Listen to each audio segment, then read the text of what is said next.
umupasiteri ukuze cyane, umupasiteri w'umuhanga cyane, umupasiteri wabatije abizera benshi cyane mu itorero ry'Abadivantisiti b'umunsi wa karindwi. Uyu ni umupasiteri w'umuhanga cyane, akaba umupasiteri w'umunyabigwi bya nyabyo, ni umupasiteri uvuga rikijyana. Uyu ni umupasiteri wabonye izuba mu 1922. Nk'uyu mupasiteri w'umuhanga gutya, nk'ubuhanga abukomora he? Ukora amakwe yaba yarakoresheje iki? Ni irihe banga yakoresheje kugira ngo agire imyaka irenga 100? Uyu niwe musaza wenyine uciye imvugo ya nta myaka 100, dore ko we amaze imyaka irenga 100. Uyu ni umupasiteri urambye kandi waramye ku myaka irenga 100, agihamya Imana neza. Ntucikwe, iyi ni Gospel Entertainment, tubazanira amakuru ndetse n'ibyegeranyo by'ubwenge. Nkwibutsa wowe utarakanda kuri subscribe, nicyo gihe cyo kubikora kugira ngo ibiganiro n'ibyegeranyo by'ubwenge nk'ibi ntibikagucike kuri uyu muyoboro. Ndabashimiye cyane ko mubikoze, iyo ni inkunga ikomeye cyane mu nteye. Nkwibutsa ko uyu ari umupasiteri umaze imyaka irenga 100 uvuga Imana neza cyane, umupasiteri wabatije abizera benshi cyane mu itorero ry'Abadivantisiti b'umunsi wa karindwi. Uyu yabatije benshi, yabwirije benshi, yereye benshi imbuto nziza. Kuri uyu mupasiteri, kubaha Imana, kubaha Uwiteka nibwo bwenge, kandi kuva mu byaha niko kujijuka. Asobanura neza ko umuntu wese ukiri mu byaha aba akiri mu bujiji, aba ari injiji. Buri wese akwiye kujijuka akava mu byaha. Kuri uyu kuva mu byaha ni ukujijuka, nibwo buhanga bukomeye cyane, niryo banga yagiye agenderaho. Mu gihe cye yemereye ijambo ry'Imana rimubera itabaza, nk'uko adahwema kubivuga agira ati ijambo ry'Imana ni itabaza rimurikira ibirenge byanjye. Uyu musaza umaze imyaka irenga 100 ni muntu ki? Umupasiteri ukuze cyane, umupasiteri w'umuhanga cyane, umupasiteri wabatije abizera benshi cyane mu itorero ry'Abadivantisiti b'umunsi wa karindwi. Uyu ni umupasiteri w'umunyabigwi bya nyabyo, ni umupasiteri wabonye izuba mu mwaka w'1922, avukira i Nyanza ku ngoma y'umwami Yuhi wa V Musinga. Uyu ni umupasiteri uvuga rikijyana, Pastor Ezra Mpyisi niyo mazina ye. Uyu Pastor Ezra Mpyisi niyo mazina yiswe n'ababyeyi be. Uyu bamwise Mpyisi mu rwego rwo kumurinda urupfu kugira ngo azarame.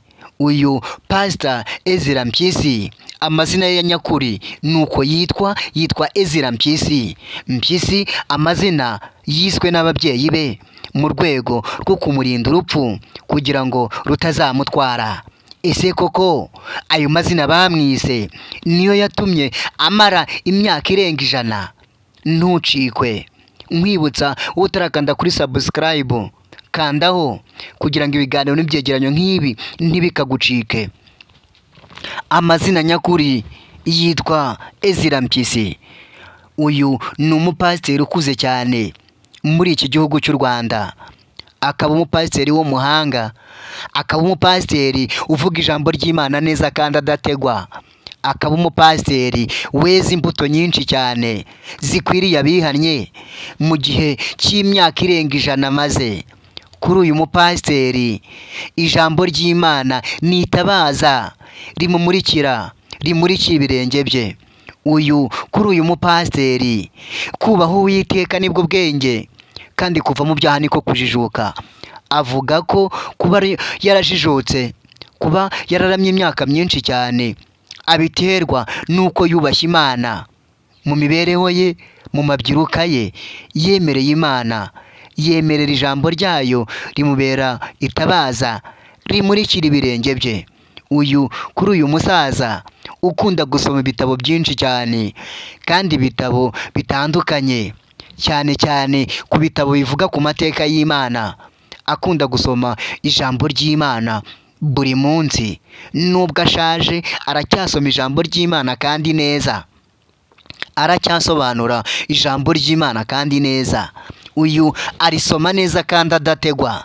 Ku myaka y'irenga 100 yemera kandi ahamya yuko Imana ariyo yabaye mu ruhande rwe, na n'uyu munsi wa none iracyari mu ruhande rwe. Yemereye Imana bagendana 5 kuri 5 nk'uko yagendanye na Eliya. Yakoresheje ba Eliya ibitangaza, ba Elisa, ba Daniyeli, ba Yohana. Uyu musaza nawe yemera ko kuramba kwe no kurama kwe yabikesheje Imana bagendanye n'Imana. Imwereka byinshi byiza byo gukora, imwereka ko kuva mu byaha ari ukujijuka. Nuko ahera ubwo arayemerera, ijambo ryayo rimubera itabaza. Buri munsi kandi kenshi, inshuro nyinshi asoma ijambo ry'Imana. Buri munsi yemerera Imana, imubera umuyobozi mwiza cyane, yinginga Imana ayisaba ngo imwoherereze umwuka wera buri munsi amushoboze gusoma ijambo ry'Imana. Uyu gukunda ijambo ry'Imana, kugendera mu ngeso nziza zikwiriye abihannye, byatumye Imana imwongerera imyaka myinshi kugira ngo agire icyo ageza ku banyarwanda bose n'abandi batuye isi.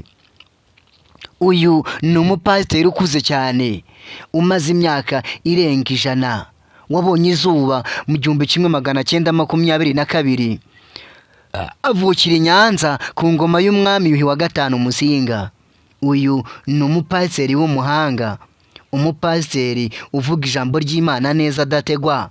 Ku myaka ye irenga 100, dore ko yabonye izuba mu 1922. Kuri ubu abarirwa imyaka 102, ariko kuri we avuga yuko iyo myaka irenga cyane, kuko ngo ababyeyi be mu gihe cyabo bandikishaga abana bamaze gukura cyane. Avuga ko imyaka 102 nayo ubwayo ayirengeje, kandi ayirengeje akiri mu buntu bw'Imana. Ni umusaza ufite ubuhamya bwiza mu itorero ry'Abadivantisiti b'umunsi wa 7. Uyu ni umusaza w'umunyabigwi bya nyabyo, ni umusaza w'umuhanga, ni umusaza ukomeye cyane mu byo kwizera. Uyu ni umusaza wereye imbuto benshi, ni umusaza wabatije benshi, ni umusaza wabatije abizera benshi cyane mu itorero ry'Abadivantisiti b'umunsi wa 7. Uyu musaza afite amateka menshi cyane kandi meza. Ku myaka y'irenga 100, uyu niwe musaza wenyine waciye agahigo ka nta myaka 100. Uyu amaze imyaka irenga 100. Ya mvugo yamamaye cyane igakwira henshi ngo nta myaka 100. Uyu we iyo yumvise abayivuga arabaseka cyane. Kwizera Imana byonyine nibyo bishobora gutuma umuntu yarama kandi akaramba, akamara imyaka myinshi cyane. Uyu musaza w'umuhanga ukunda gusoma ibitabo byinshi kandi bitandukanye, ariko cyane cyane ijambo ry'Imana, Bibiliya. Uyu ni umusaza wemereye Imana mu busaza bwe, na n'uyu munsi wa none ijambo ry'Imana rikaba rikiri itabaza rimurikira ibirenge bye. Uyu musaza yakuze akunda Imana cyane nk'uko nayo yamukunze cyane. Yohana 3:16 ati, kuko Imana yakunze abari mu isi cyane, byatumye itanga umwana wayo w'ikinege, kugira ngo umwizera wese atarimbuka, ahubwo ahabwe ubugingo buhoraho. Uyu ari mu basaza bakunzwe n'Imana cyane, we ahamya kandi akizera ko yakiriye Yesu Kristo nk'umwami n'umukiza. Yaramwakiriye kugira ngo amukize byinshi kandi bibi byenda kuzamuhitana. Mu gusenga kwe, mu kwinginga kwe, yinginga Imana ayisaba ngo ijambo ry'Imana rimubere itabaza rimurikira ibirenge bye buri munsi, bagendane 5 kuri 5. Abaroma 6:23 ngo kuko ibihembo by'ibyaha ari urupfu, impano y'Imana ni ubugingo buhoraho. Kuko ibihembo by'ibyaha ari urupfu, impano y'Imana ni ubugingo buhoraho. Uyu ni umupasiteri ukuze cyane wemereye ijambo ry'Imana kenshi rikagwira muri we, agira ati ibihembo by'ibyaha ni urupfu, impano y'Imana ni ubugingo buhoraho. Ayo ni amagambo yamuranze kandi kenshi. Ati kubaha Uwiteka nibwo bwenge, kandi kuva mu byaha niko kujijuka. Uyu ni umusaza w'injijuke, ni umusaza wajijutse cyane, akaba umusaza w'umunyabigwi bya nyabyo. Ni umusaza ukivuga ijambo ry'Imana kandi neza. Ni umusaza ugaragaza ko nta n'icyo azi, kandi ageze mu myaka mikuru cyane. Ni 102, afite imyaka 102 irenga ndetse, kandi aracyashijutse neza cyane mu ijambo ryayo, mu ijambo ry'Imana. Ni umusaza wahagijwe uburame n'Imana, akaba umusaza w'umuhanga cyane. Muri iki gihugu cy'u Rwanda hose baramuzi, ndetse hirya no hino ku isi bemera ijambo ry'Imana uburyo aryemerera rikanyura muri we, akaribwiriza benshi, akasobanura benshi, akabasobanurira ijambo ry'Imana neza adategwa, ababwira ko nibemerera Imana bakaguma mu ijambo ryayo bazamenya ukuri nyakuri, kandi ukuri ko ariko kuzaba batura. Uyu ni umupasiteri ukuze cyane, umupasiteri w'umuhanga cyane, umupasiteri wabatije benshi mu itorero ry'Abadivantisiti b'umunsi wa karindwi. Akaba umupasiteri ukuze neza cyane, agakurira mu buntu bw'Imana neza, akaba yaremereye Imana ngo bagendane 5 kuri 5.